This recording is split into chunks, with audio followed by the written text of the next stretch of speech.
And without further ado, take it away, Paul. All right, guys. Again, my name's Paul Bennett. Pleasure to be here. Thanks for everybody showing up. I'm a digital product designer for Hasbro, and as it says up there. And I swear I won't be in PowerPoint very long, but there's some terminology that we'll need to talk about as we get further along. So. That was me. There we go. See what I did there? Just bounced right up off that chair. What's that? See what I did there? Just bounced right off that chair. That was hot stuff.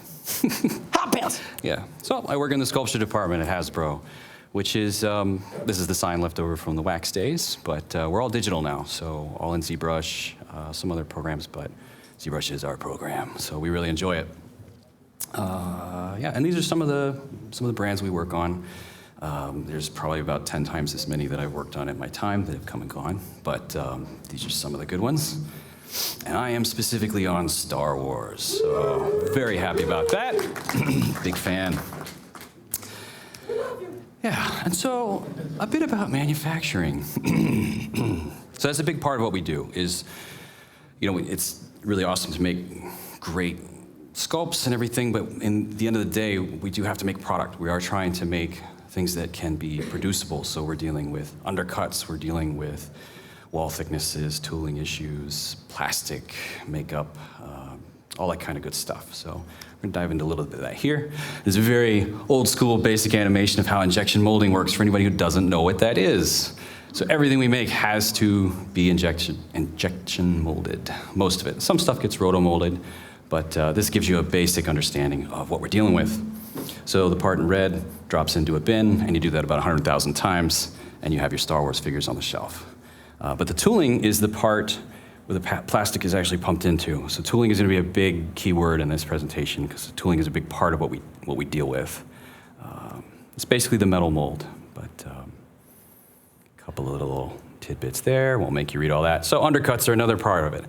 What the heck is an undercut? So some of you might be familiar with it, some of them not. Basically anything that might lock the piece in the mold and destroy it. So we try to eliminate those as much as possible.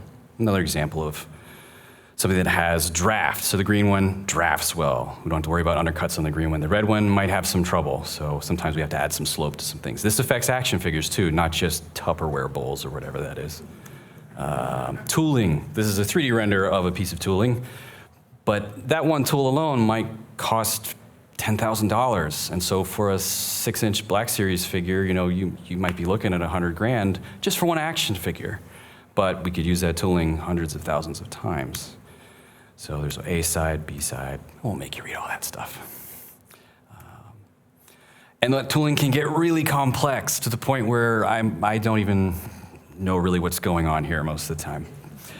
But one of the things we can talk about is there's an A side and a B side to tools, or sometimes there are slides. Sometimes slides help us capture areas that would normally be an undercut. And essentially a slide is just a third part of the mold. So this blue area that is lifting up on the right side, it's catching that undercut of the yellow part. That's pretty crazy how that works, like a Swiss watch, pretty nice. Here we go. And tooling takes up a lot of room. It tends to rust, so we got to take care of our tools. This image on the right actually does show something that I might talk about later called short shotting. So these are some clone trooper legs.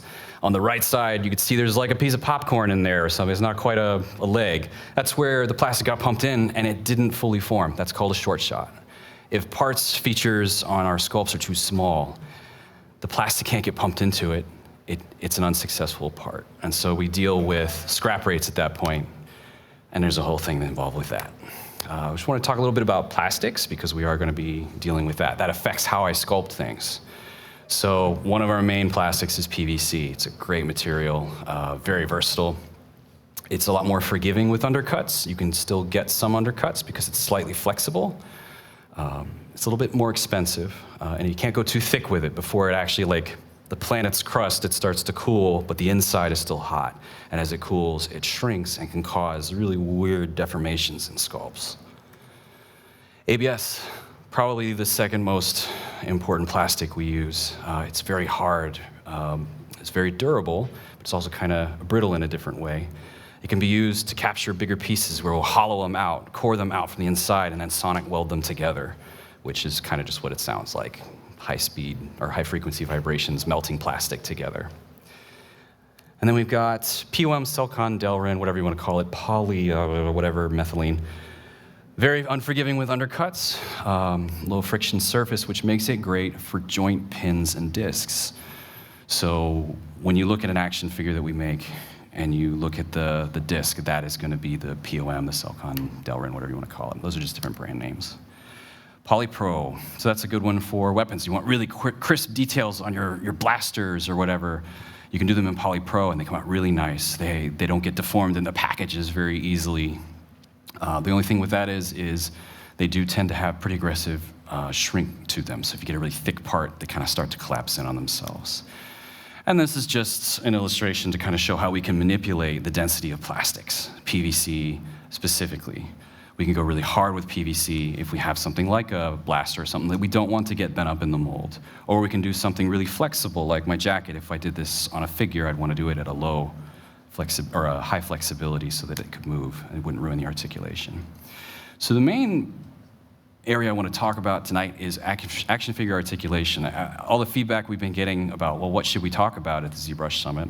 Obviously ZBrush and how we make toys, but specifically about articulation. So it seems to be a little bit difficult to kind of understand where does it go, how do we use it, what joints to use where. And we have some illustrations one of our guys, Val Roca, put together a few years ago, showing the basic functions of a joint, which joints we use in certain places. Great little animation. Yeah, let's run through these really quick. Fun stuff. The old double knee.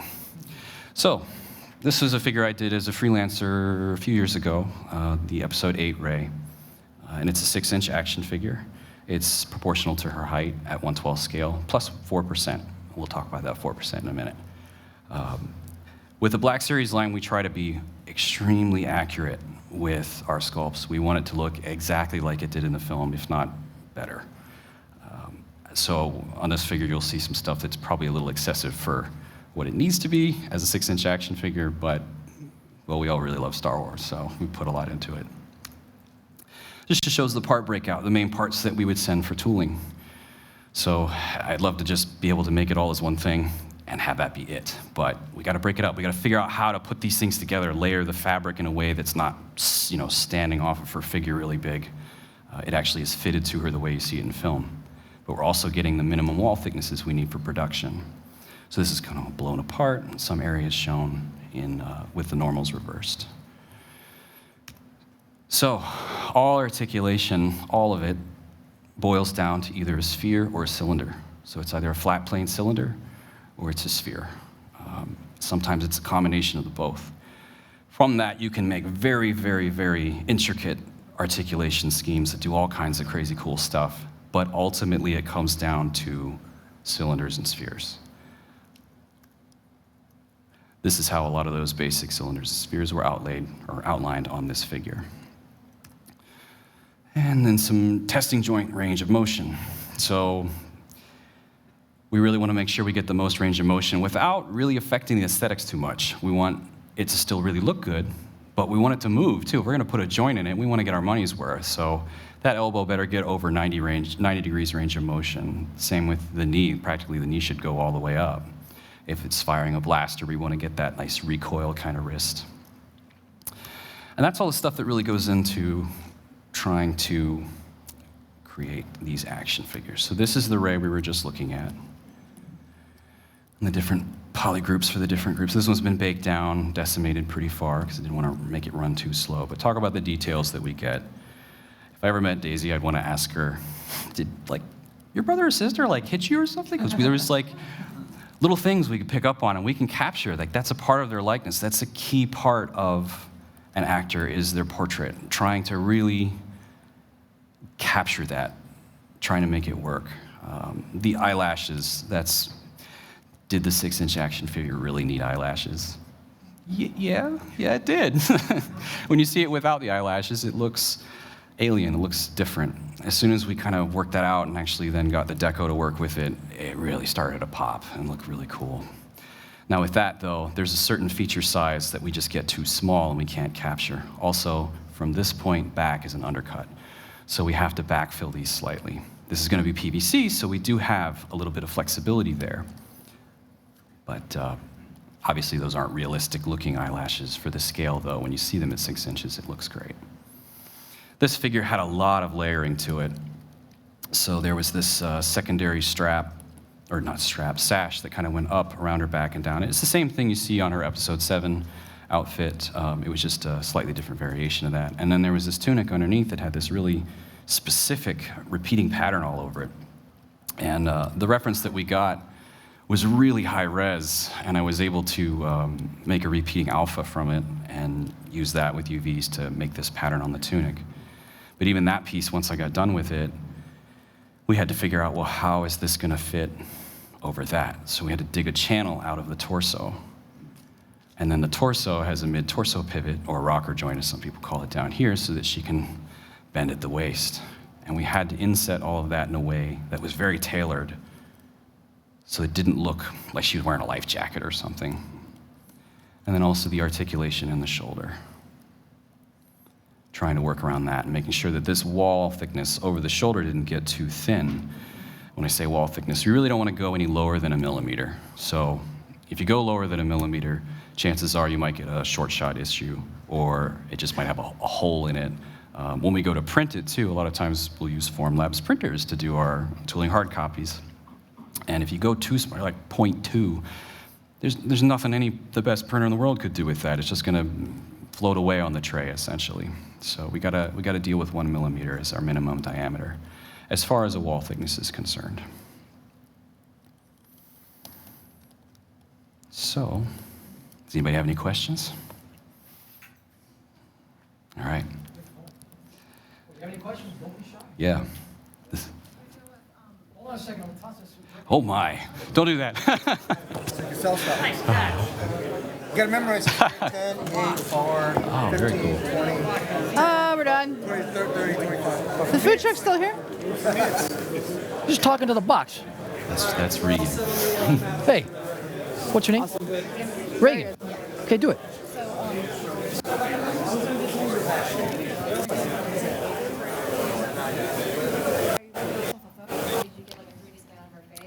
We did receive a 3D scan. It was a little bit rough. So we were able to use it to figure out what the rough proportions of her face were, but it did not give us the fine details. We utilize the 3D scans for capturing the proportions, and especially the height. They usually come in at their actual real world height. So then when we go to do our calculations to shrink it down, whatever her height is divided by 12 plus 4%, that gives us our height. That was really handy for that. But as far as the fine details, all that had to be resculpted. And then it was a matter of using photo reference. We did receive reference of her in studio from different angles and everything. And whenever I get something like that, I take that into Photoshop and I make a big collage of all the reference images. If I'm working just on her head, I will do a turnaround of just the head and really just focus on that for a while. Step away, come back and see how wrong I was, resculpt it again, not resculpted, additionally sculpt on it again. So yeah, it's a little mix of everything. We don't always get scans though. For episode 8, we got a few, yeah. Let's take that question a little further. So, like in the case of the eye, you were showing the eyelashes. Yeah. You're gonna zoom in on that for a second. Sure. Is that right? So you're there, you're working at your desk, and you're like, okay, I'm looking at this, and then is there a point in reference where you, let's say, zoom out of it and take a look at it on screen and say, this is actually how big this thing is going to be on Sometimes, screen? yeah. Does that inform, let's say, the amount of detail you're going to stop at? Like, where's the stopping point? A lot of people Sure. probably want to know, where's the stopping point with this thing at 6 inches? Well before I stopped on this one. Yeah, it's kind of a running joke about the eyelashes and pores and scars and stuff like that. When we're looking at it, well, for me, it helps me to have a texture to the face, to have more details to the face. A lot of times I'll actually go in and poly paint the faces to match the reference I'm seeing, because then when I continue on the portrait, I can be more accurate about it. I'll go in and actually give the, I have an eyeball where the pupil is actually sculpted in and everything.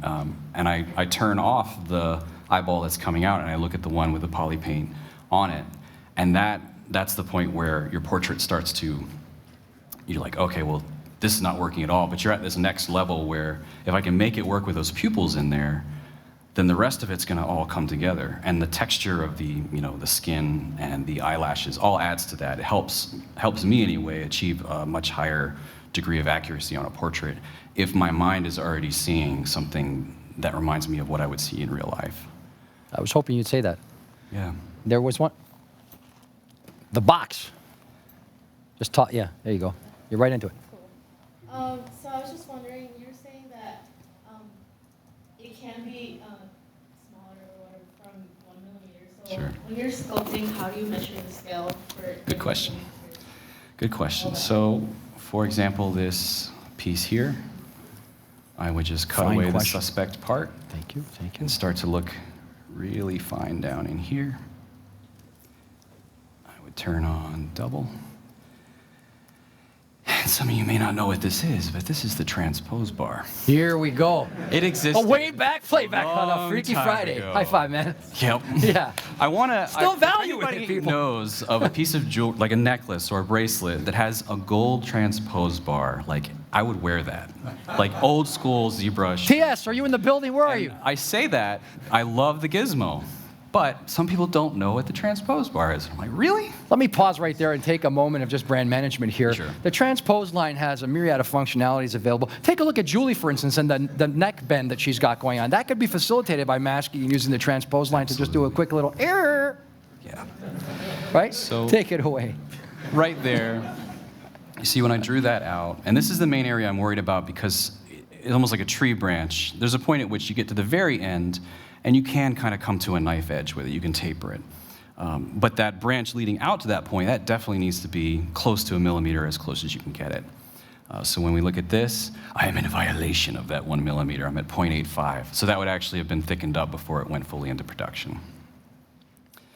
Our stipulation then would be, well, fix it, but don't change it from the outside. We don't want to see the difference. So inflate it inward.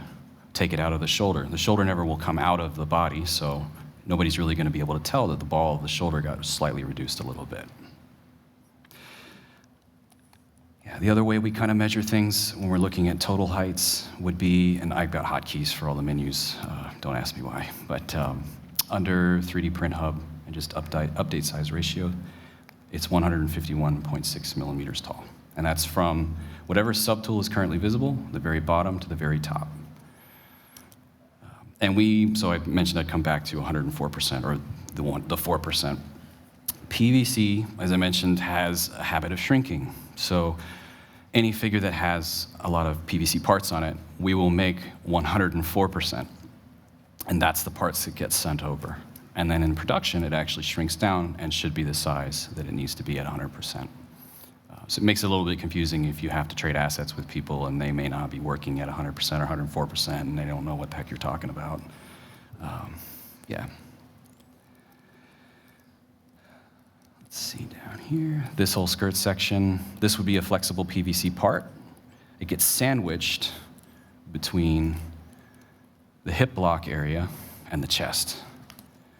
So if we look at this piece alone, if I had made it a complete wrap like I actually is in the film, when you go to move the legs, they'd be locked by this skirt. You couldn't move it. So we had to provide little cutaway areas. You see right here, we've sliced it away. And then on the sides, it actually has the natural break point in the costume. And then again, here beside the holster, just trying to hide that stuff in there. It's all about giving it a lot of functionality, but camouflaging it, really making sure it doesn't distract you, trying to keep it aesthetically pure. So the PVC parts on this, pretty much everything but the pins and the hip block.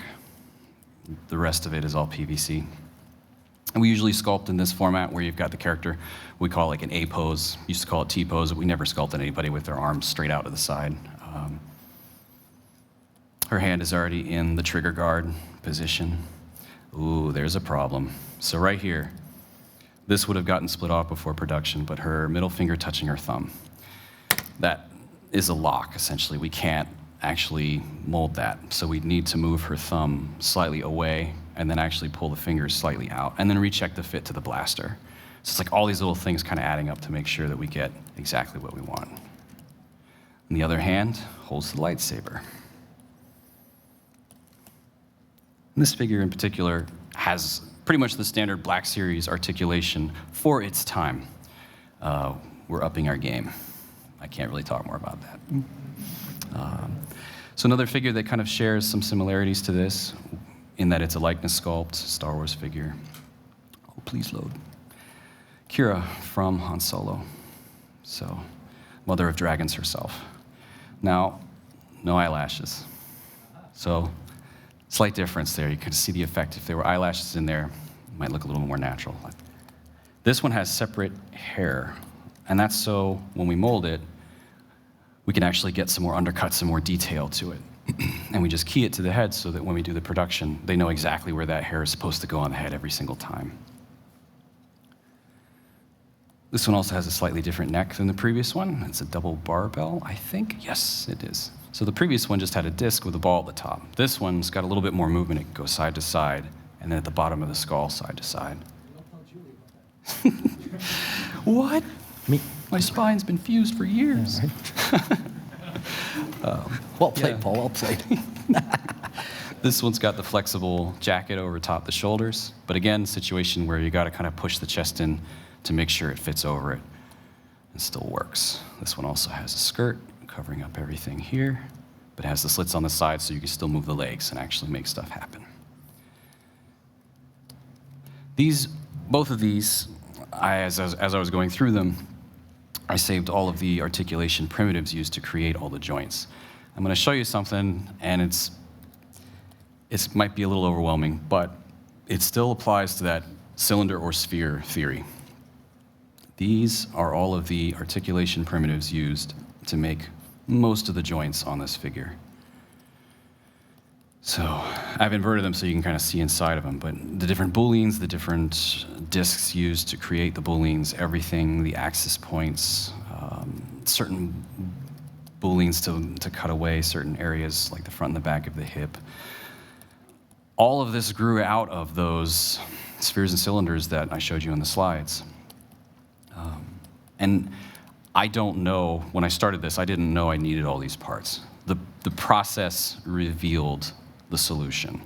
So I know what I need to do, I know the rules I have to go by, but every single time we do an action figure, because the characters are unique, you have to figure it out each time. There's not a real roadmap for it. So when people ask me about articulation, it's like, well, make it work, you gotta figure it out. You just do it a few times, you get some advice from people who've done it before, and you talk about the pros and cons of everything, and then you test it. You try to work it out and you test it.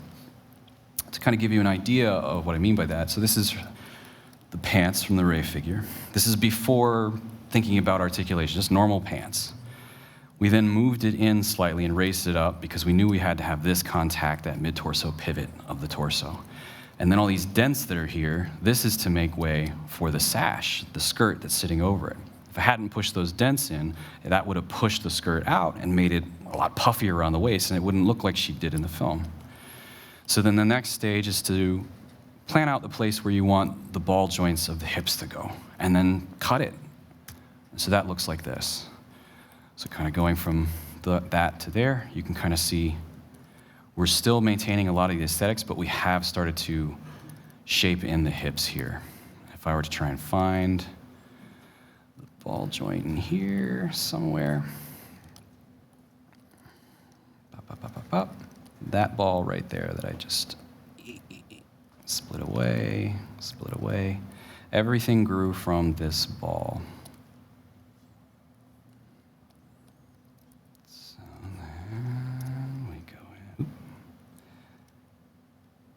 So then the contour of this inner edge is that sphere. And that's what I mean when everything starts from a cylinder or a sphere. You just use the primitives you set up, cut the joints, test them, see what they do. If it doesn't work, reset the joints. Try a different arrangement.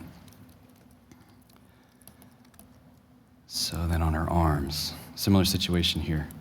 Design skull first, and then you cut in the joints and eventually get to here. So I just picked a location that looked anatomically correct, cut the joint, rotated it by the axis I had picked. Maybe I liked it, maybe I didn't, reworked it, and then finally made the final choice.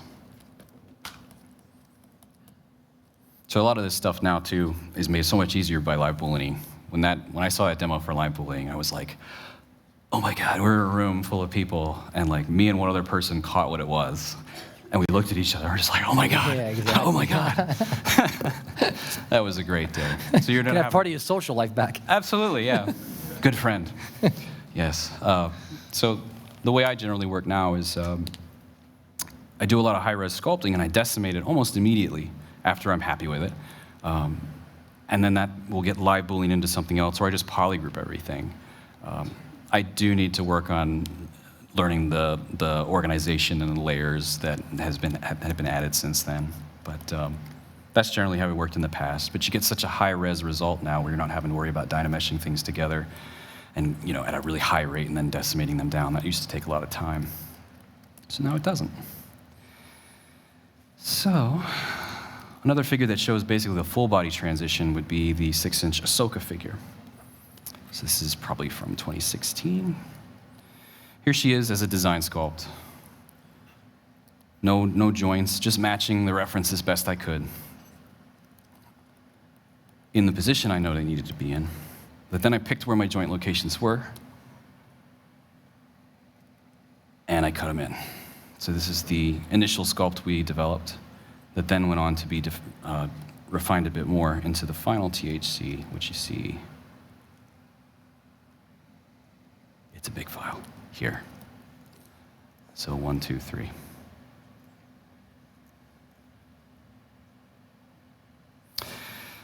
Anybody have any more questions? Take advantage. Oh, way in the back.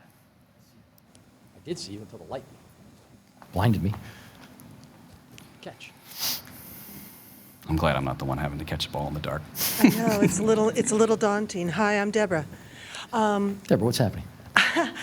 I absolutely love the drapery that you've created. How much is Marvelous Designer used in your workflow? 0. Really? Tell me Bum, more bum. why. That's not to say we're not interested.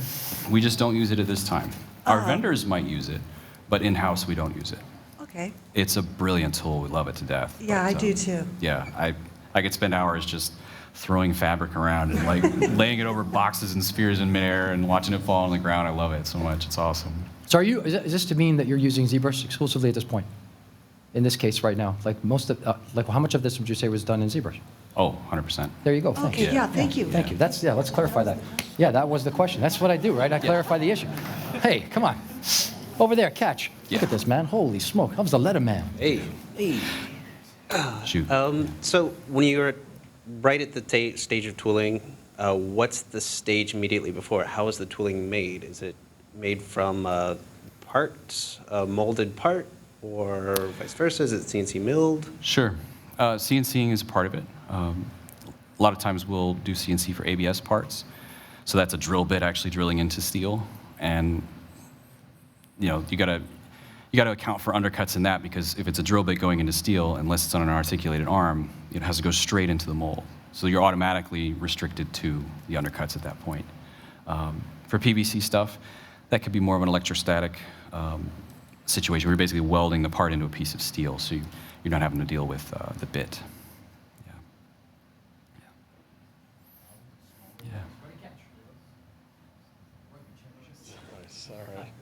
Hello, my name is Mark. Hi, Mark. I noticed on your first model you had the hair. Yes. And would you be able to pull that up? Awesome. I've been doing a little personal work and like experimenting with miniatures and stuff. Nothing super advanced, but just something. What determines how close you put the hair to the body? Because I noticed that like on the side of the cheek there, you've got the hair really pressed against the cheek, but if natural, it would just be dangling. Yep. Just kind of curious about how your process for that goes. So on this figure, I believe we did the hair right here along this line, and then along the ponytail. That was a separate piece that got plugged into the back of the head.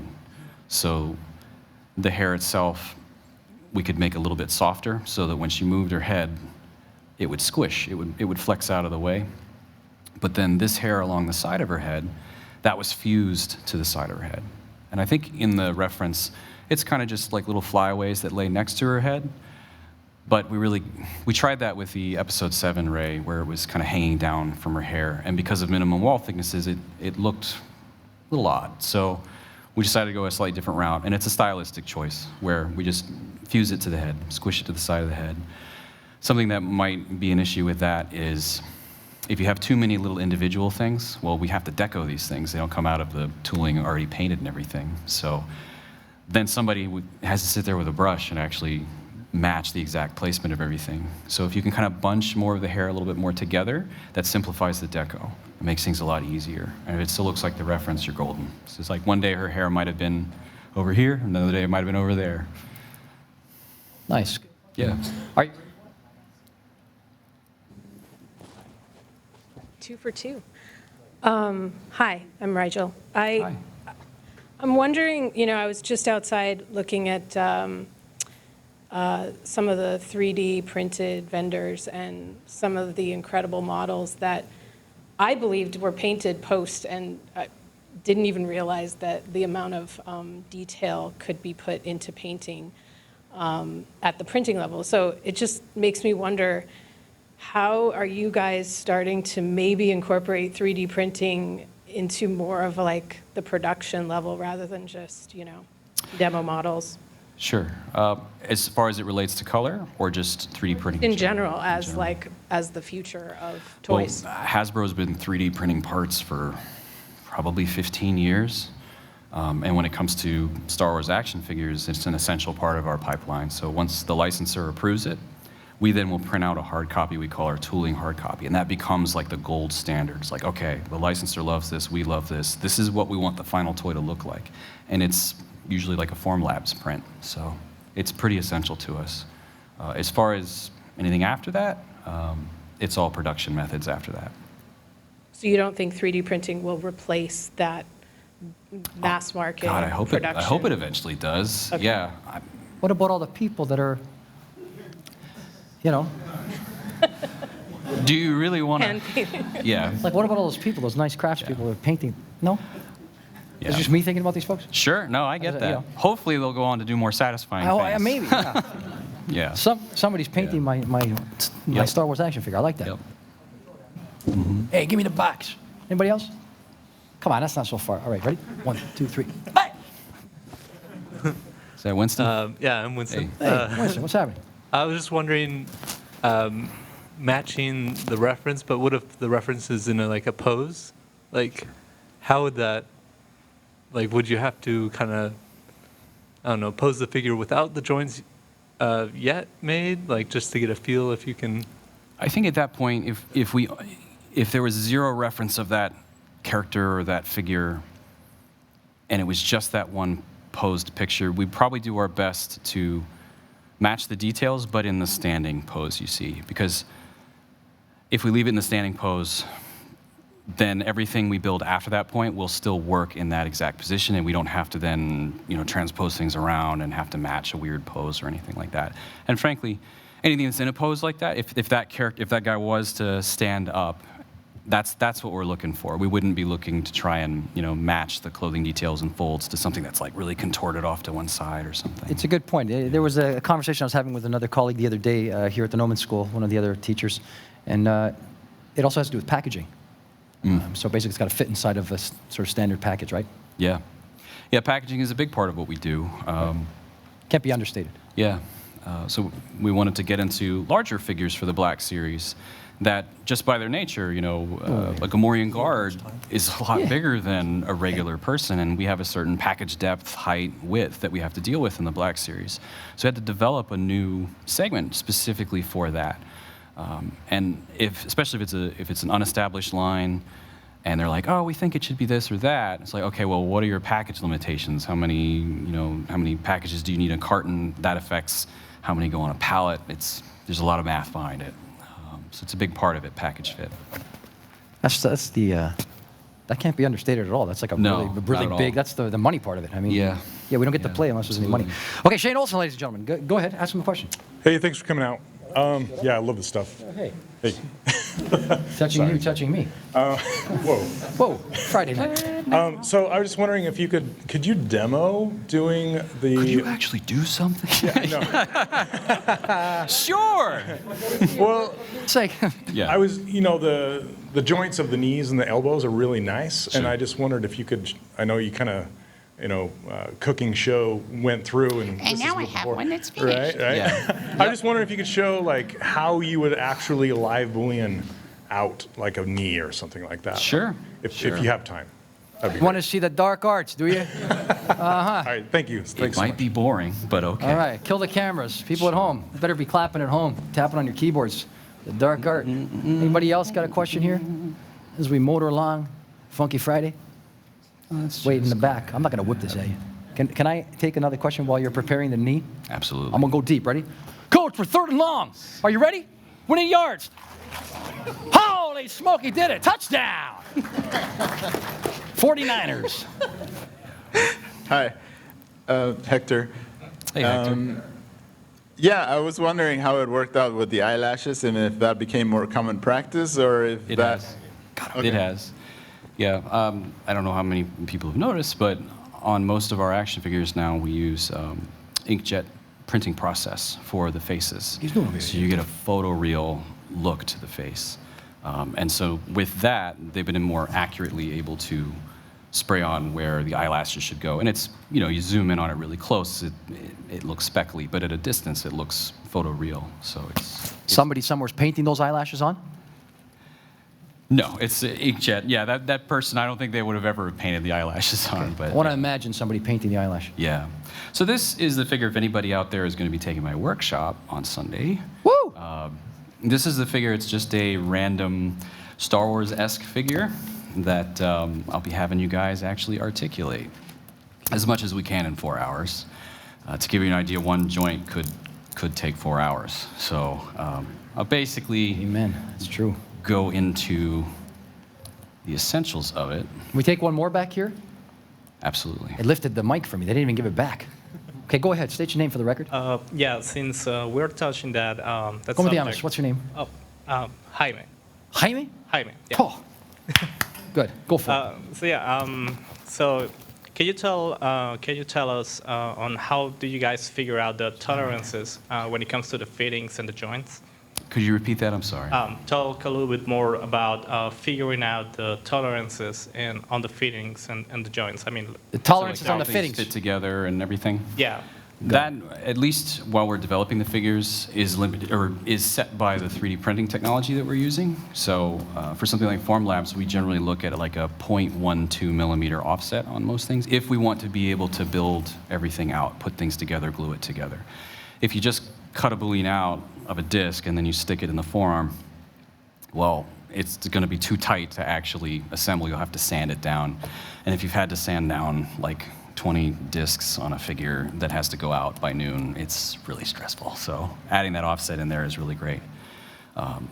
Something that might change after the fact is some joints might be insert molded. So that's a process where you stick the disc preemptively into the arm mold, and then PVC is pumped into it to create the arm, and it traps the disc. So Fair to say that I'd like to take a moment and say that there's still a lot of human interaction in the realm of making an action figure. Yes. There's still a lot of hands-on human touch that's going on. I think Absolutely. it's important to note that as well. Absolutely. The assembly of a figure is very important too, like just how it all goes together. Can somebody actually put this together? When they put it together, is it in a way that they don't have to think about it?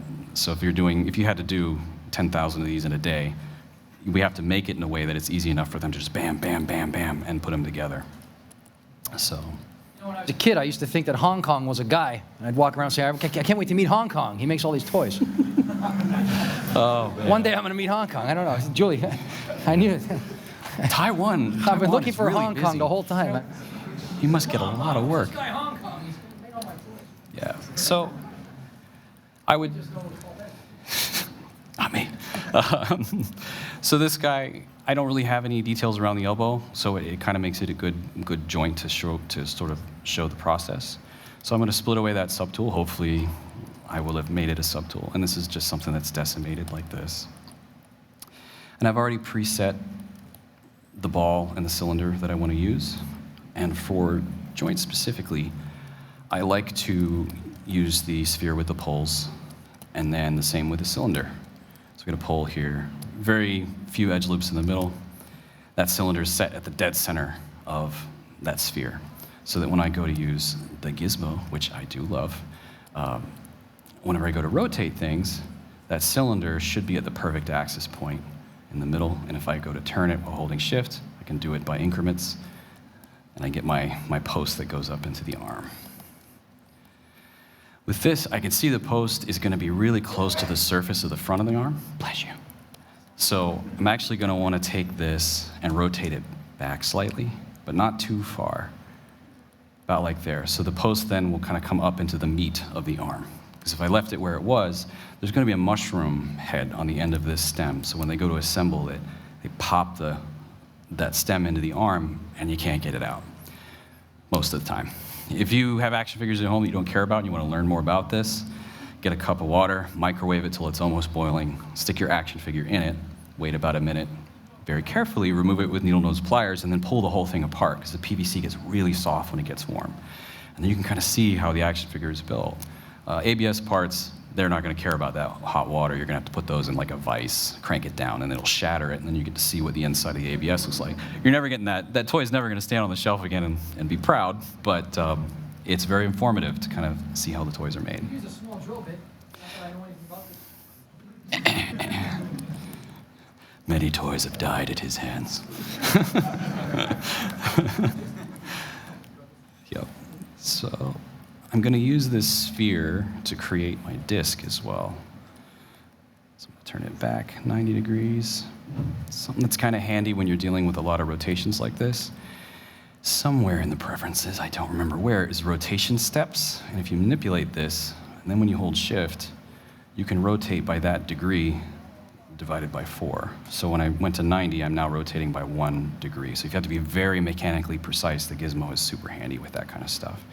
If I go and slide this back down to its default 8, then when I hold shift, it's doing those bigger jumps.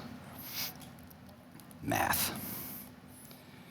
So I'm going to utilize the edge loops that are in this sphere to help me create the disc. The first thing I want to do is try to find the center point of this disc. So I'm going to align the edge loops, and I use the gray bar on the edge to kind of tell me where that is, so I can tell that that's the center line edge loop. So I'm going to use the old, this is a really old trick, holding Control and Shift, select lasso, tapping on the different edge loops perpendicularly will clear away or hide the edge loops along that path. And I'll look at the top, and I'm gonna split away and then back up in my undos so that I still have my sphere. So now I've got this piece. I turn on double, and then I can close holes. And that's starting to look like the disc that will end up in the arm. So from here, I could probably go ahead and dynamesh it. So get some resolution in there, a little bit higher than it default was. That looks pretty good. BZP for the project brush, and project those details onto the disc. So now my disc looks like this. So that's how you camouflage the details on a disc. Sure. So if I back up, so we made a disc. I dynameshed it. Sure.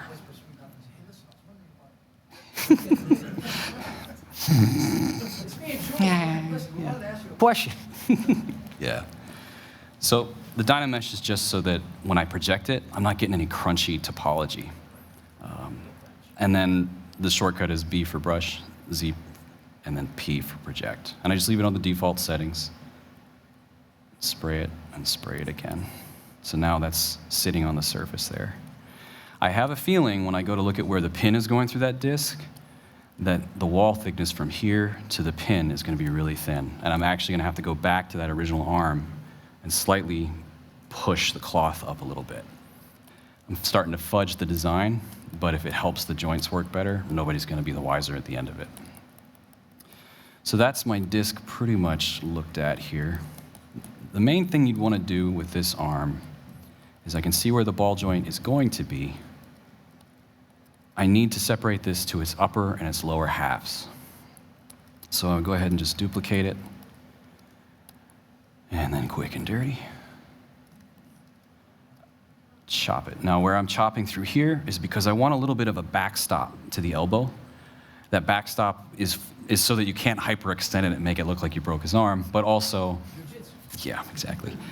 Okay on bad guys, because then your hero can break the arm of the bad guy, and it's kind of fun. Some of the people on the team don't agree with that, but I think it's great. So I'm gonna chop through right about here because I think that's about where I want the back of the elbow to be, but I can be pretty loose up to here because you'll see in the cut the way it's gonna be done. So close that off. So this ball will eventually be my live boolean. So you can get a preview of what that will look like. We got some problems here.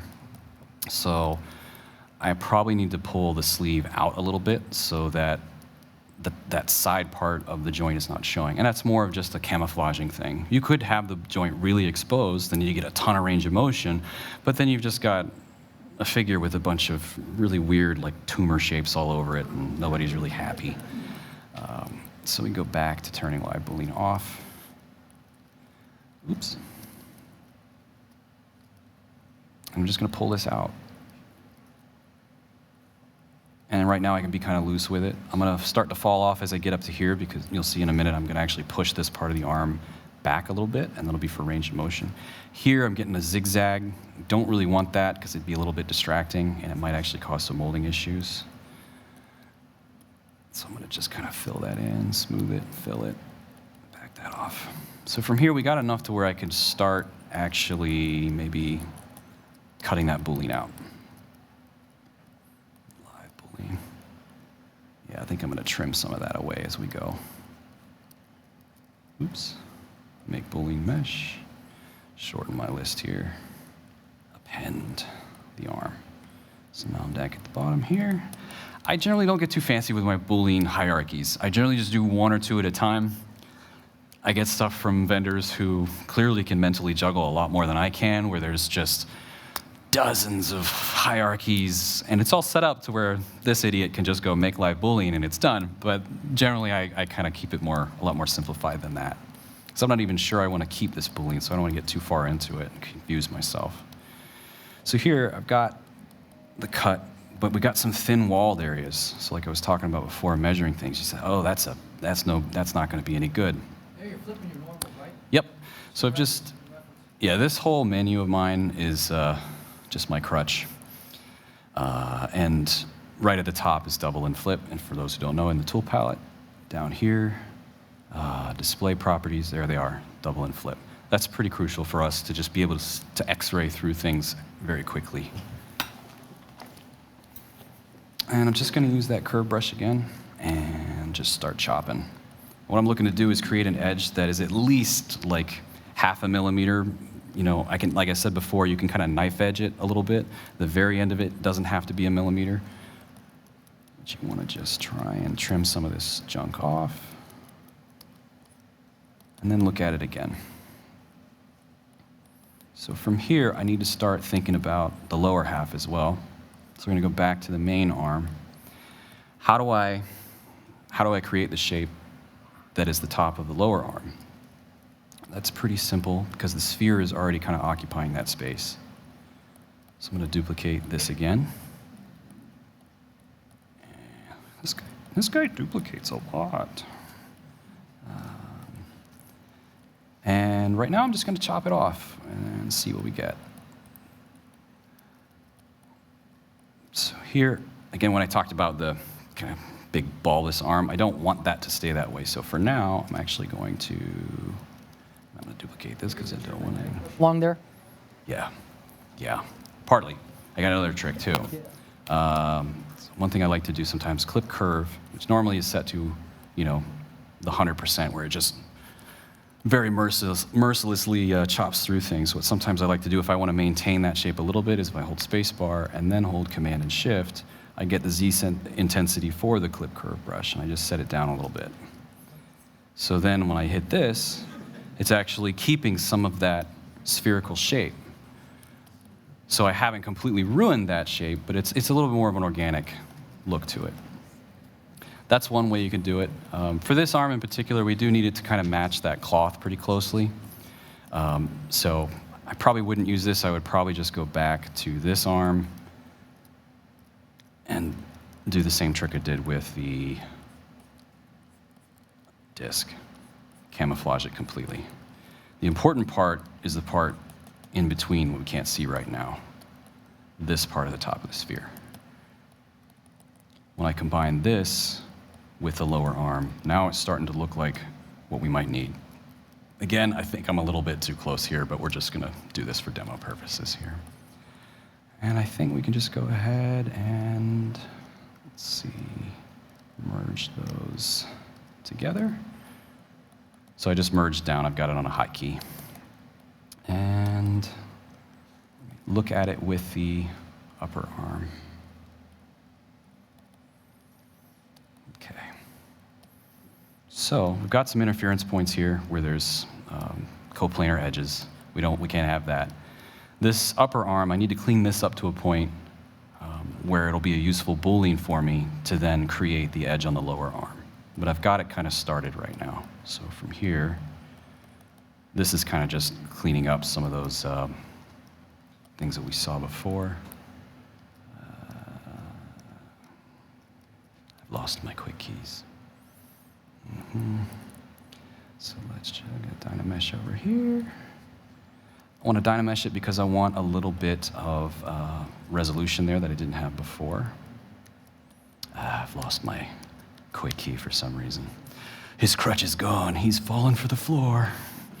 All right, so it's over here. And this is just Trim Dynamic, one of the standard brushes. When you get a real thin edge like this, Trim Dynamic kind of gets a little confused. That's where I might go back with something like the Clip Curve and just try and help it out there and help it out there. Dynamesh it again, then smooth it. Something else you could do to thicken this edge, if I go to the Move brush and I turn on backface masking, I can then add thickness to that edge without disturbing the inside of it. It's right there. Yeah. Happy now? Yeah. Oh, backface masking. So, remember that for those who don't know, brush, he talks about all this cool stuff and then doesn't show us where it is. Auto masking, backface masking. How about that backface masking, man? Yeah. You know about backface Great masking? stuff. Important enough to put in the top That's right. of the menus. Put that in the shortcut menu there. Yep. Use it all the time. So this is just What do you call it, Dynameshing backface? and smoothing. So don't want a really distracting hard edge there. So then we can look at how it fits on this arm now. So here's where I'm going to do a bit of offset work. So I've got, this is kind of my master copy arm right now. I'm going to go ahead and duplicate it again. And how do you make an offset? So down here, I've got the deformation palette completely duplicated here. Don't ask me why. And I'm going to inflate. And I'm just going to guess at this point that it's 1.2. That didn't quite look like enough. You see it kind of move a little bit there. You can check it by doing the same thing we do with the transpose bar to check thickness on other stuff. You can do it here. Oops.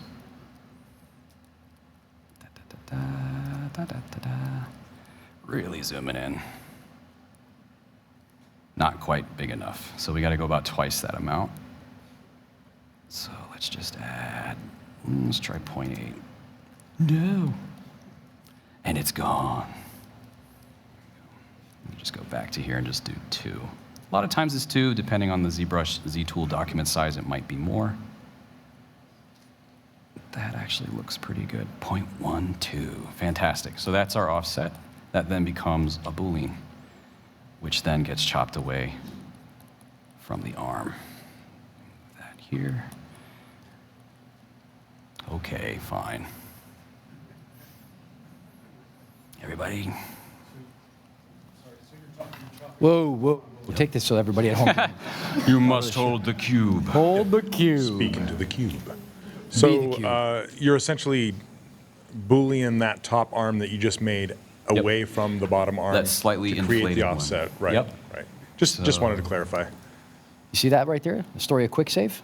Ask me when you're finished. Oop, sorry. You have a meltdown at 3 in the morning. There's no quick save. Come to work and say, we need a quick save. Yeah, I get pretty sloppy a lot of times where Okay. I just work out of my quick saves, I- and I know what you're something saying. will happen, like to the computer, not to ZBrush, and I'm No, like, of course. no. I had to jump in When for you a guys sec. added was it 500 quick saves in there? Yeah, no, yeah. Yes. Yeah. I remember They the day I don't came make in, hard drives big I enough walk for into me. Paul's office, I said, I had an issue last night, it's my problem, but at the same time, like, we need a quick save. So then we got a quick save. You just have to ask the elves. You know what I mean? ZBrush elves. Can you make a quick save? Where'd you go? You again. Over here, yeah. State your name. Mark. Mark. My name is Mark. Hi, Mark. I heard you said something about slightly inflate. When Yes. you're inflating like the one portion from the other, what degree of inflation do you do? Like, what's the golden number? That's the 0.12 millimeter usually. If you want printed parts with our current technology to kind of fit together at a decent amount, 0.12 is about as low as you'd want to go. And that's like in the inflate menu when you input a number? That can depend on the world space in the Z tool itself. So Okay. I would recommend when you first start working in your Z tool, test it out. So make a sphere, inflate it to just any degree, and then measure it with a transpose bar. And then you'll kind of get that litmus test for that particular Z tool. Can you show that one time? Sure. Please? Sure. It's one of those things. You know, that 7th, 9th chord we're talking about there after that, Okay, good. So a lot of times what I'll also do is I use this gray box a lot just as an eyeball aid. So I'm going to measure from this little point, and I want to make this reading be 0.12, as close as I can. It doesn't have to be. We're not going to the moon on this thing, so I don't have to worry about the science of it, but that's my mark.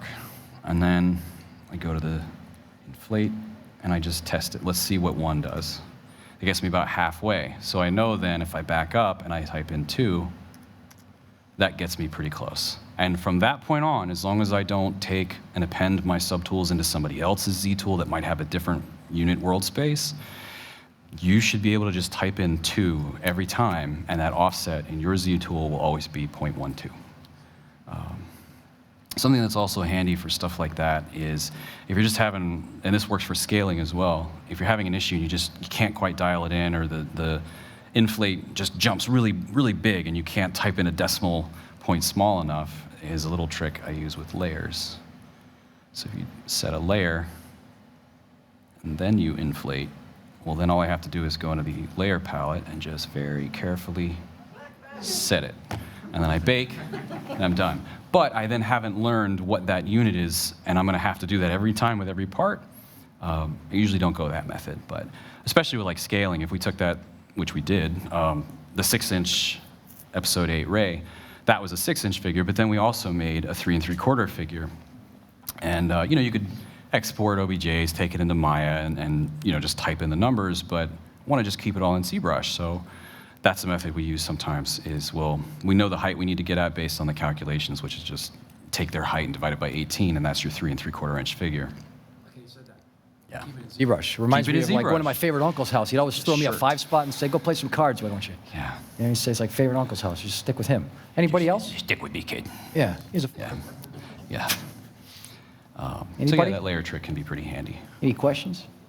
Any questions? Take advantage. Forget about it, no questions. No? Okay. So- You've enthralled them. They got the look of ZBrush on their eye. Yeah. No, we're just really bored. We're stuck in the digital clip. We're doing it, man. Yeah. I'm here all week. So, fantastic. We can hang. Just the Building toys in the sky. Yeah. Whoa, So it's whoa. at this point that we could Julie. take that pin and actually test it, see if this joint is even working. Like, how much range of motion are we going to get out of this? Are there any places colliding that I don't know about or I'm not paying attention to?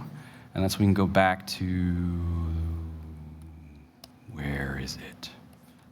Where is it? Can I ask you a Twitter question? Absolutely. I remember there was one. I didn't want them to feel left out. It's like 2 summits happening at the same time. The one happening at home with the pants, and the one happening here with the pants. Tomas, a question, when it's possible, between the 2 parts. Torba Borba, how many people work on a typical sculpt, and how much time does one sculpt take at Hasbro? Sure. I.e., a Star Wars figure, let's say. So basically, you know, how many people are typically working on one of these things, and how long does it take? You could stretch the truth on the how long does it take. I'm just saying. I was going to say, for the project managers on my team, 6 weeks.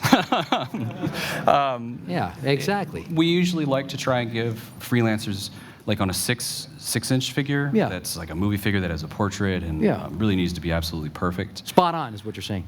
We'd like to try and give people 4 weeks. 4 weeks? 4 weeks, yeah. You do the whole character? Mm-hmm. So, and that might be from concept art, that might be from nothing, just an email from somebody saying, hey, we need an episode for Luke or whatever, and they give us nothing, and we're like, okay, great, we'll assemble all that stuff and do it. But and as far as how many people get work on it, that can depend. Like a freelancer might need to go on vacation, and so then it goes to another person, or it comes in, we like it, but then maybe the licensor had some comments, and then it goes out or goes to one of our in-house people. But typically, it's like one person. May not be in the crowd to help us fix it. What happened there? You're like a Louis Tucci. What are you doing, mumbling? What's happening? Sorry. Say that again. No, I feel like we're back in the neighborhood. Yeah. You got something? Once, Julie, if we get Julie, some comments, he's over or here. something, we might be able to handle it in-house. It might not have to go out to a freelancer again. Right. In which case, it might go to several people depending on what they're working on. So, but typically, if you were to say, hey, Louis, you're going to do Billy D. Williams, you know, Lando Calrissian, Billy D. Williams, right? You can say, okay, he got 4 weeks to do this. Ideally. And I'm just going to stick me and Billy and Julie. Absolutely.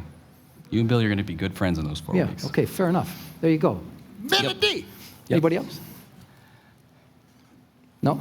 Ideally, we'd like to try and give our freelancers autonomy to work on a whole figure by themselves. Because there's nothing better than getting to work on something, put your heart and soul into it, and then however many months later, you actually get to buy that action figure, and it looks mostly the way you did it. And it's like, Mommy, look what I did. And she's like, stop buying toys. I work on the toy. Get my toy.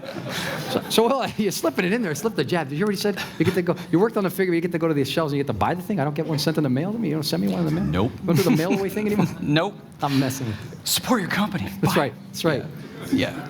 Get your Joe bucks. Remember the get to send in your UPCs. You know what I mean? Yeah, the old school days. Yep. Where's my Major Blood? Yep. Yeah. Anybody else? Oh, well, there you are. Are you ready for it? Okay, this is going to make it. James Applefair. Oh, my goodness. Almost hit the owner of the head. Heroes. Holy moly, did you see? It was a 30-yard toss. Touchdown, Wittelsbach. Wow. The dark web.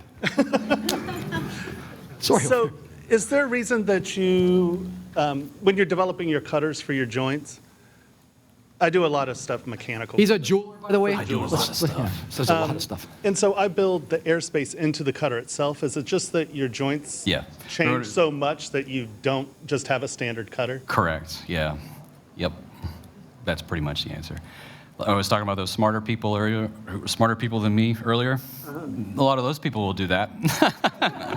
I just kind of blunder through it. Twitter time. Twitter. Twitter time.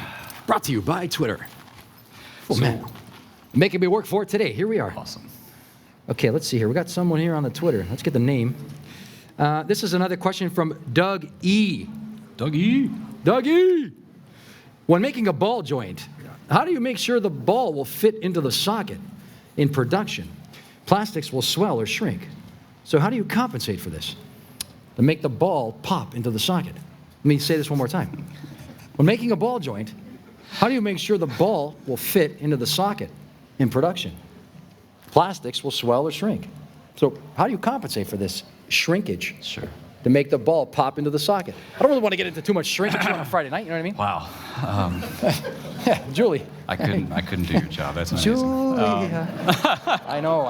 Hey, listen, I'm with you. He's here. He's answering the question now. To answer the question, you kind of see how it's done in the past and pop open some sample figures that you've done where it's been successful or not. Yeah, sacrifice. With a ball joint like that, it's a snap in, snap out. That'd be one where it would benefit from dunking in the hot water, and it wouldn't hurt it to just pop. Cue the Prince music, out. The heat between you and me. Yeah.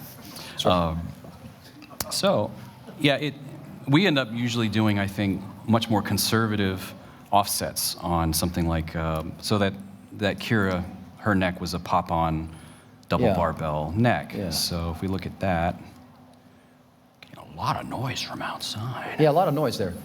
Shut the door. I'm fine with it. It's fine. I'm trying to think here. So this one, and then we'll look at the double barbell neck. Sorry, Shane, we're getting distracted from that elbow, but we'll get back to it. That fur coat is scan data? No, it wasn't. I don't think we got a scan for her, actually. Okay.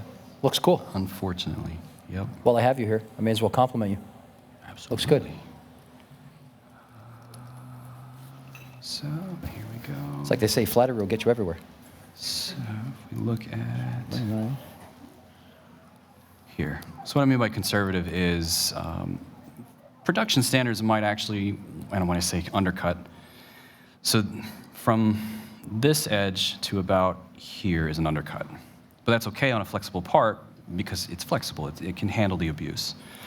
In production, they probably would have entrapped that ball, maybe even almost up to the stem, because they don't want it falling apart. They want it to be nice and safe. We're all about trying to make it safe and durable.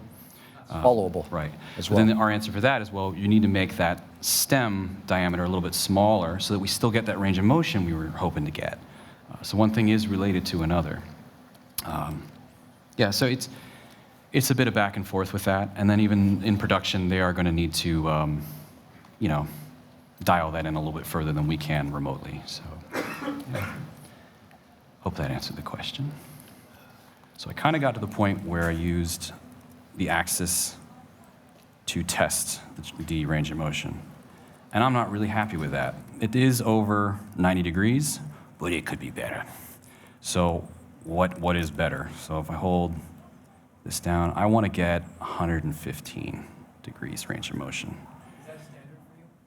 Personally? For me, yeah. Yeah. There's amongst toy people, there's an argument, why don't you guys do double elbows? Look, speak freely, because we're, brothers in arms here. Get Well, certain people on the team feel that the single elbow is aesthetically more pleasing. it? Interesting. When you see a double elbow or double knee bent into its full position, kind of looks like it got run over by a truck. It doesn't look anatomically correct. I might be with you on this one on the record. Maybe a motorcycle accident. But it does usually, if it's done well enough, a double knee or a double elbow does give you really great range of motion. Yeah. But we can get pretty close to there with a single elbow. If Paul was here, he'd be talking about right-click navigation, but that's a whole other Pixologic internal argument that's been going on for years. Like, man. some people like to sculpt with a mouse. I don't know. Walked into a minefield. Pretty good at it. Mr. King. Huh, right in the gut. All right. Can you comment on how much time production gets, or manufacturing, or from beginning to end? The timeline? Yes. Well, generally when we sort of, kick off a figure, find out we need to do it to when it ends up on shelves, I mean, that can vary. But it's around a year, usually. Yeah. Which, the faster they keep making movies, the more difficult that gets. Yeah. Yeah. Absolutely. Okay, so we interrupted you, but go ahead. You're saying, Sure. what did you say, 115? Yeah, 115 is So now generally what are you what I gonna- try to get. Now, some characters just aesthetically will have something in the way. Yeah, That if we bicep. moved it, changed it, Oh. would be a big problem for us. It would be like a piece of armor that is very distinct to that character, and we just can't touch it. It has to be there. You can't move it. That's when we got to figure out some creative solutions to how that joint might need to work. But on this character, it's just a sleeve, so we can start pushing things around within tolerances. So one trick I kind of like, if you don't want to have to make adjustments to the just the mask pen, an intuitive way to make kind of a gradiated mask is to zoom way the hell out and then mask with the lasso, and you get a super soft mask. And the closer you are, the tighter it gets. So I keep getting closer.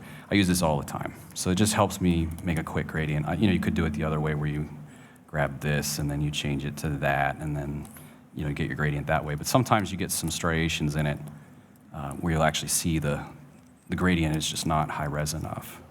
So I just generally work that way. And I'm going to use it here to push in the top part of the arm.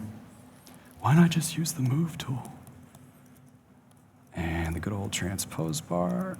Just kind of lift this out of the way. So it's going to be a balance of manipulating the top part of the arm, but also pushing in the forearm where it's going to connect. Let me get my brushes. I actually want to go back to back face mask. And just push that in. And you can check it real quick by flipping the normals. I generally turn on polyframe with the lines off, just because it creates a highlight color for me to kind of see when certain things are colliding. So if I push this in, I can immediately see pretty quickly I've got a problem there. Just my own little trick. So that's pretty good. I'm going to return that arm to its original position, or pretty close to it. I can do it very precisely if, oops, because there's undo history on this forearm right now, but I've already manipulated the form. So I'm going to make a copy of it, go back to the previous one, then set it down lower. Then use this guy. So one thing I'd also like to say, too, that's kind of fun is between the transpose bar and the gizmo, you can create kind of a memory. So there's sometimes I'll change to a subtool, and my gizmo will be way off camera, and I don't want to have to zoom out to grab it. So I'll switch to the transpose bar, and then I'll switch back to the gizmo. And the gizmo automatically goes back to where the transpose bar was. If I want it to be in the middle, I can just click there. But I can also I can transfer that location using the transpose bar. So from here, if I want to use that axis, but I was on the gizmo or whatever, if I switch to the transpose bar and I switch to the other subtool, the transpose bar stays where it is, whereas the gizmo is going to move to wherever the gizmo last was, and I can use that instead of using the gizmo's move all options if I didn't want to have to do that. And just rotate it back down. Boop. That's pretty close. So I'm going to delete the one I don't need, which is that one, because I moved that part in. And now I've got a joint that'll do 115 degrees range of motion. Now again, that disc is going to be really thin in the front. So if I'd have done my job correctly, I probably would have beefed that up just a little bit to add a little more thickness to it. It's also kind of distracting to me that there's a really hard edge here. And as long as I don't come out of the sphere, so if I don't come out of the sphere, if I actually just push in, the joint should still work. It won't mechanically lock in any way. So I'm just going to use transpose or trim dynamic, knock that edge down a little bit, maybe give it a little smooth. Bada bing. The other thing we try to do too is, well, what does the joint look like when it's posed? So we would actually have people sculpt fabric texture into the joint here. And just standard brush, just so that there's something there where it's not just a blank ball when it's posed. That detail needs to be then projected onto the disc so that it's nice and camouflaged as well. Obviously, yeah, is that the best cloth sculpting you can do? Wow. Yeah, perfect, right? Yeah. Nailed it. First try. There's millions of people watching around the globe. Awesome. You just did that in front of all those people. people. Feel real good about their cloth sculpting. Yeah, right, of course. Yeah. Nice. For that, I have a few brushes that kind of help me with cloth sculpting. They don't obviously do the work for you, but it does kind of help to sort of create a surface that gives you happy accidents.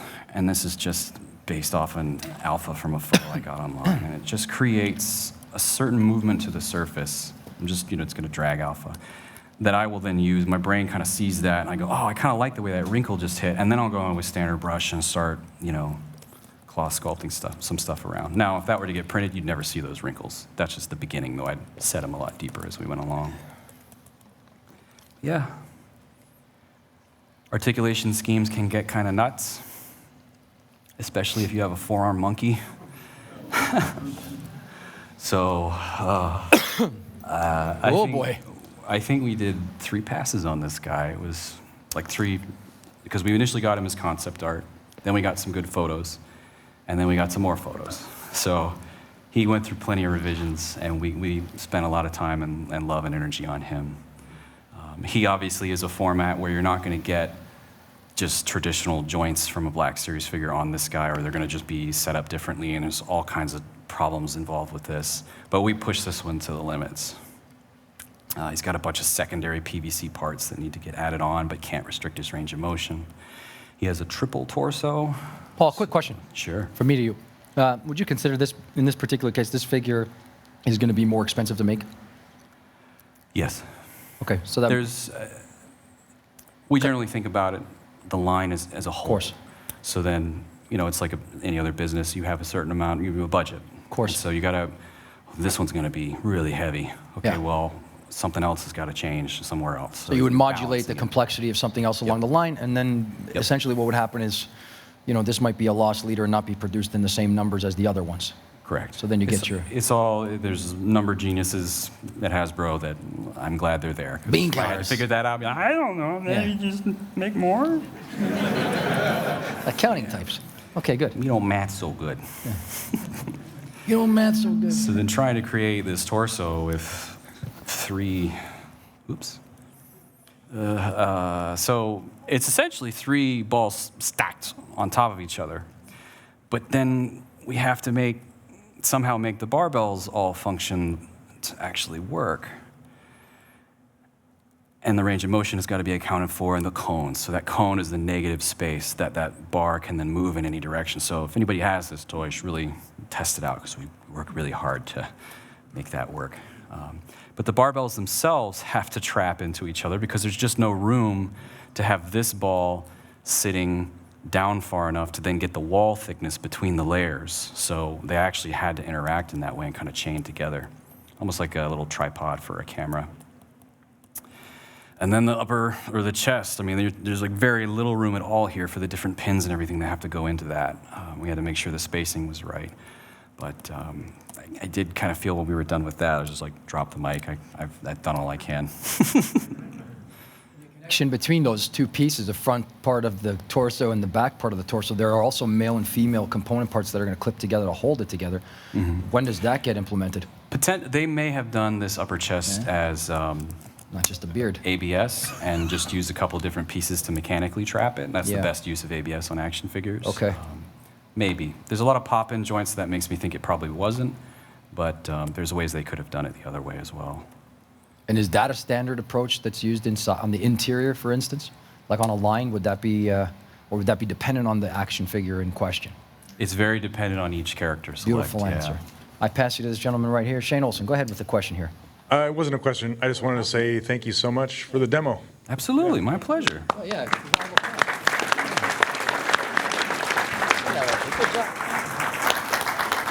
Well, you got a few minutes left here, so Sure. you want to field some questions, or Absolutely.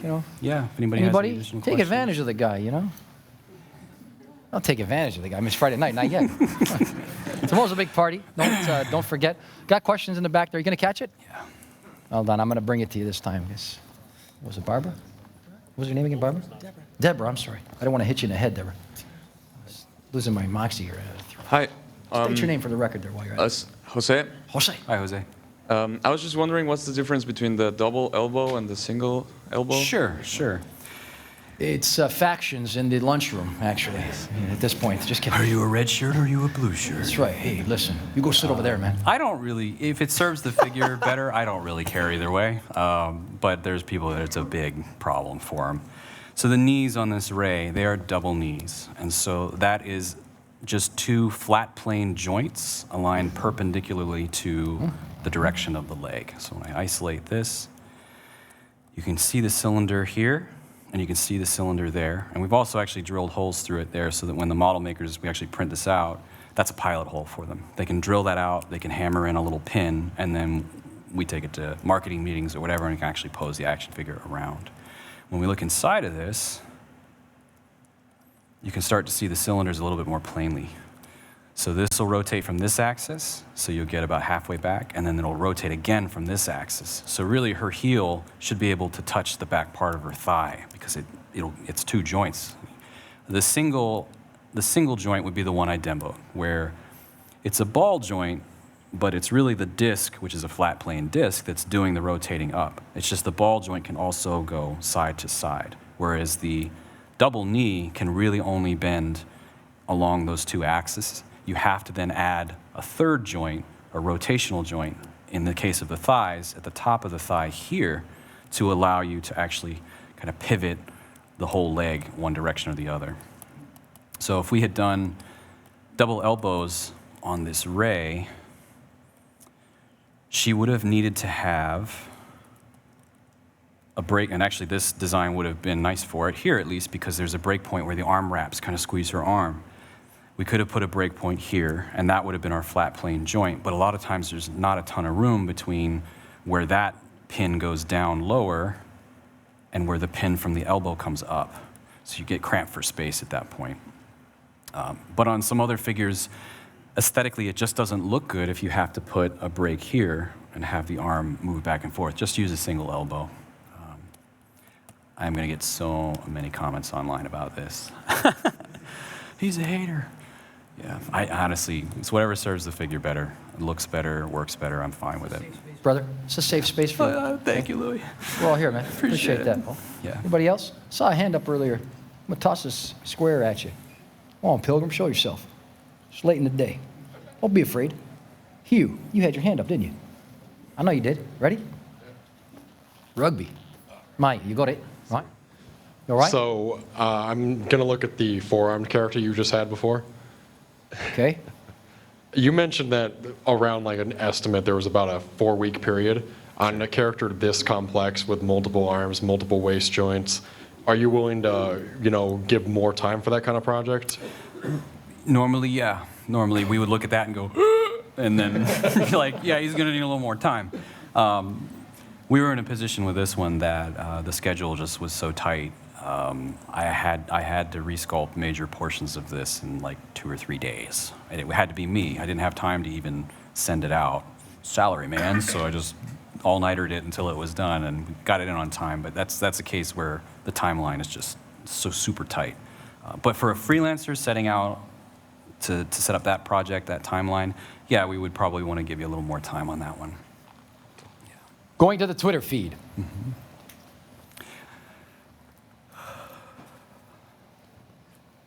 Let's find out here. We've got, I'm not really seeing it. What are you giving me, the finger of death here? Is that what you're doing? You're telling me it's over? Get him off the stage. You're telling me it's over. Is that what you're trying to tell me? You got a question? No. Got a delay here. Just scream at me. Just kidding. Check the what? What do you say? Oh, check the other check. Yeah, because your date. I'm sorry, man. Okay. This question comes from Heavy J10. Heavy J10. Hey, Heavy J. I like that name, Heavy J on a Friday night. How many Formlabs printers are in the... You know what I mean, Julie? It never ends. I already have the answer. Thank you, Don. Wait, hold on a second. I didn't even ask you the question. What are we, like, connected here? Like, how many Formlabs printers do we have in the building? No, how many Formlab printers are in the Hasbro offices? And how much time do you guys actually print out your own stuff instead of work stuff? What is this guy? Seriously? That's a trap. We got a lot of it. I actually have my own... Did you take stationery? I did not. Is that a company pen? I don't know. I have my own Form 2, actually, so I get to All print right. all day long at home if I Jeez. want. Set the guy up. Hasbro themselves, we actually have the Form Cell, which is, I think it's 10 Form 2 printers with an automated arm, and it's this whole cabinet thing, and this really Star Trek. With a name like Cell, you know there's trouble coming. The I think Formlab there's Cell. Yeah, it's a really great piece of machinery, and it basically loads the trays, it unloads the trays, it manages all of the different projects, and it's amazing to watch. So there's those 10. I think there's at least a couple that are just free of that, and that are kind of experimental ones. I think we've gotten a Form 3, and we're working with that. And then there's half a dozen other types of 3D printing technology that we have that's not stereolithography. We've got some FDM printers, we've got some powder style printers and some other printers I can't talk about. And cool stuff. Yeah, really great. Do you use an FDM printer, let's say, for a just a really quick representation of some kind, and nothing really serious, just to kind of get the idea of that's overall when sort of structure? Somebody comes into your office and they're like, "Dude, I need this like in 2 hours or whatever," and I was like, "We're on a meeting. You're gonna get what you get," and that's what we then print out for them. Fair enough. Okay. Yeah. Well, that was a Heavy J question. On a Friday night. Awesome. Does anybody, oh, look, hold on a second here. There's a question from Prime OK Clark. I like the names these people give themselves. Yeah. Prime OK Clark says, do you consider the molding process when sculpting? Yes, absolutely. Yeah. Oh, I should have talked about that. What happened? Yes. I'm an idiot. So, the way we deal with that, yes, we do. We absolutely do. We wouldn't have this job if I didn't. So, for this, let me go back to the arm. The way we check for how it's going to get molded is we generally know about what it needs to be. And actually, I have a thing I can show you guys. What is that? Oh man, is that the timer? Is that the... It's 2-minute warning. If the smoke reaches you, the big hook will come out and pull you off So the use a stage. smoke machine to just, you know, sort of set the stage here. Okay, the short answer is... Yeah, yes, we do, absolutely. A couple of tricks for that. Holy smoke, it's out of control. Just if you want to see undercuts, group front. It's just a poly group option.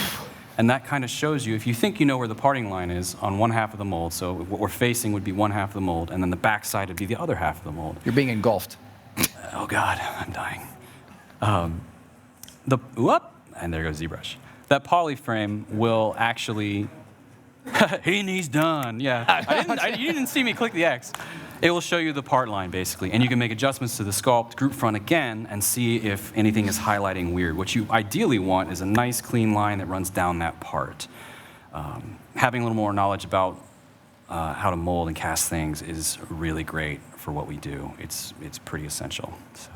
So why don't we put our hands together here in the live studio audience at the Noman green screen hangar. The Shadow of the Hollywood sign. Paul Bennett, ladies and gentlemen, from Hasbro, brought to you by, this has been in sponsorship with Formlabs.